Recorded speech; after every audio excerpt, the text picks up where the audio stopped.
Sintayong temukan the next Tom Haye.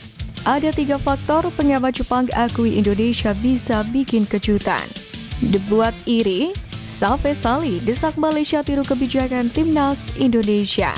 Sindir Bahrain bukti supporter Garuda tidak perlu ditakuti. Push leg di bawah, lanjut simak informasi selengkapnya sebagai berikut.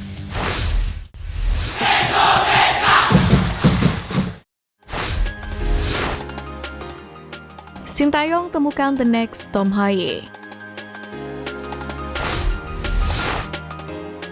Tak bisa dipungkiri, Tom Haye jadi pemain penting di lini tengah timnas Indonesia.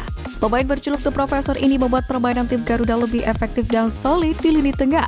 Tom Haye sendiri menjadi jenderal di lapangan tengah, yang mana gaya mainnya disebut-sebut mirip Andrea Pirlo, sang regista dari Italia. Kedepan sepertinya timnas Indonesia bisa mendapatkan penerus dari Tom Haye dari pemain keturunan Blitar bernama Body Booker. Pemain berusia 18 tahun ini juga satu tim dengan Tom Haye di Albert City. Body tercatat menjadi bagian dari tim U19 Albert City. Ia telah bergabung di klub Setu sejak 1 Juli 2024 ini. Dari video yang ditayangkan akun football.indonesia, sang pemain bisa dibilang punya gaya main yang mirip-mirip dengan Tom Haye. Meski posisi idealnya ialah gelandang serang, namun kemampuannya membaca permainan membuat Body terbilang efektif sebagai gelandang muda. Passing-passingnya sangat akurat saat melihat rekan timnya berdiri bebas, yang mana keunggulannya terletak pada kaki kanannya. Ia pun tercatat telah melepaskan 8 assist dan 2 gol dari 10 laga pada Februari 2024. Body sendiri lahir di Haarlem pada 4 Maret 2006. Darah Indonesia didapat dari sang ibu, di mana kakek dari pihak ibu lahir di Blitar, Jawa Timur. Body sendiri mengaku saat liburan ke Indonesia beberapa waktu lalu. Ia pun mengatakan pada musim panas 2024 akan datang kembali ke Indonesia karena sang ayah Wim Bolker memiliki bisnis di sini.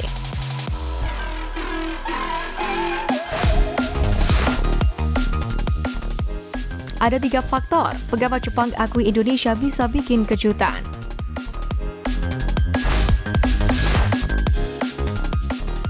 Timnas Indonesia akan menjamu Jepang di Stadion Gelora Bung Karno, Jakarta pada 14 November.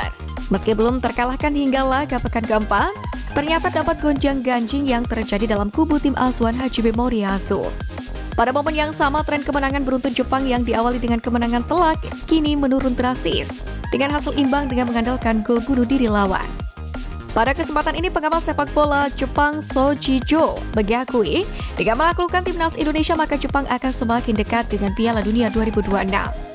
Namun sebaliknya, Sojijo yang juga mantan pemain timnas Jepang ini mengakui timnas Indonesia memiliki peluang dan mampu memanfaatkan kondisi tim yang dikabarkan tak rukun di ruang ganti ini. Untuk itu, ia pun mengingatkan kesebelasan negaranya bahwa timnas Indonesia tak bisa dipandang sebelah mata. Pasalnya menurut Sojijo, timnas Indonesia kini memiliki 3 faktor yang bisa menjadi bumerang bagi Jepang.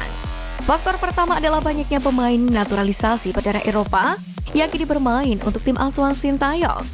Kemudian faktor kedua adalah kemampuan individu dari para pemain. Sebut saja Martin Paes yang menjadi man of the match pada 2 laga perdana ketika timnas Indonesia menghadapi Arab Saudi dan Australia.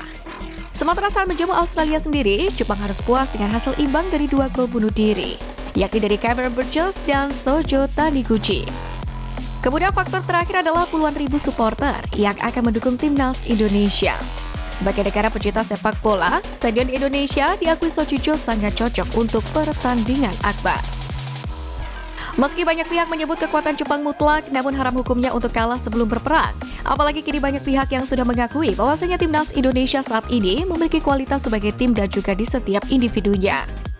Untuk itu, Calvin Verdong berharap timnas Indonesia bisa segera melupakan hasil menyakitkan dalam kunjungannya ke markas Bahrain dan Cina kemarin. Verdong pun mengajak semua rekannya optimis meski timnas Indonesia harus melewati jalan penuh kerikil. Menurutnya, saat ini timnas Indonesia hanya butuh berjuang demi mengatrol posisinya di klasmen.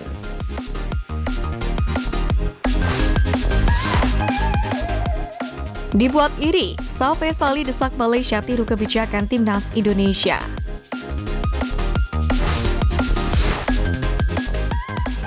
Satu suara dengan kebijakan yang diambil oleh PSSI. Mantan penyerang timnas Indonesia Malaysia, Salve Sali, melihat ASEAN Cup 2024 sebagai ajang yang cocok untuk mengasah skuad mudanya. FAM sendiri menginformasikan bahwa mereka belum memutuskan skuad mana yang akan dikirim ke turnamen itu. Hal ini sebagaimana disampaikan oleh Sekretaris Jenderal FAM Datuk Nur Asman Rahman, di mana Asman menegaskan bahwa semua keputusan akan diambil oleh Komite Pengelola Tim Nasional yang diketuai oleh Presiden FAM Hamidin Mohamin. Meski begitu, bagi Salve, ASEAN Cup 2024 dipandang sebagai turnamen yang tepat untuk memberi pengalaman bagi timnas. Pasalnya, turnamen sepak bola terakbar di Asia Tenggara itu digelar di luar kalender FIFA. Salve pun melihat turnamen 2 tahunan itu akan berguna bagi tim nasional untuk program jangka panjang. Pandangan Salve sendiri serupa dengan pandangan mantan rekan timnya di tim nasional, Mahali Jasuli. Sebelumnya, Mahali juga menilai turnamen tersebut merupakan ajang paparan terbaik bagi timnas mudanya.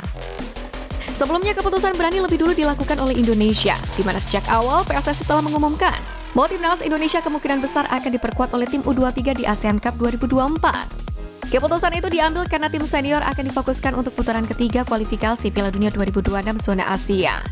Terlebih, Ketum PSSI Erick Thohir menegaskan pihaknya tidak memprioritaskan ASEAN Cup. Untuk itu, Salve Salih terkesima dengan kebijaksanaan timnas Indonesia menggunakan pemain-pemain U23 di Piala AFF 2024 ini. Ia pun lantas mendesak timnas Malaysia untuk berani meniru langkah tersebut.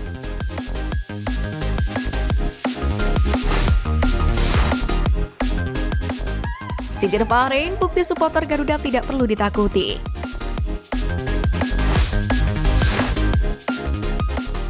Timnas Indonesia memang harus menelan kekalahan di laga kualifikasi Piala Dunia 2026 saat melawan Cina di dalam kepemimpinan wasit Omar Ali. Meski demikian, secara mengejutkan wasit Omar Ali justru mendapatkan pujian dari supporter Timnas Indonesia.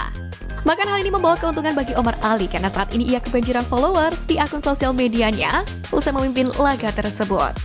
Bahkan sebuah akun Instagram yang mengatasnamakan penggemar Saint Patinama juga memberikan apresiasi kepada wasit asal Uni Emirat Arab itu.